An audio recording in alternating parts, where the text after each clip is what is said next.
యేసు కన్నులెత్తి బహుజనులు తన యొద్దకు వచ్చుట చూచి, వీరు భుజించుటకు ఎక్కడి నుంచి రొట్టెలు తెప్పింతము అని ఫిలిప్పును అడిగెను గాని ఏమి చేయనయుండెనో తానే ఎరిగియుండి అతనిని పరీక్షించుటకలా అడిగాను. వారిలో ప్రతివాడును కొంచెం కొంచెం పుచ్చుకొనుటకైనను 200 దేనారముల రొట్టెలు చాలవు. ఆయన శిష్యులలో ఒకడు, అనగా సీమోను పేతురు సహోదరుడు ఆంద్రేయ, ఇక్కడ ఉన్న ఒక చిన్నవాని యొద్ద 5 యవల రొట్టెలు 2 చిన్న చేపలు ఉన్నవి, కానీ ఇంతమందికి ఇవి ఏమాత్రము?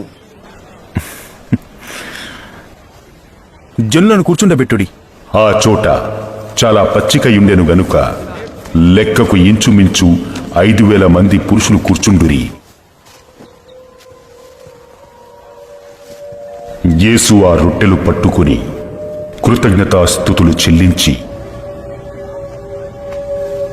కూర్చున్న వారికి వడ్డించెను. అలాగున చేపలు కూడా వారికిష్టమైనంత మట్టుకు వడ్డించెను.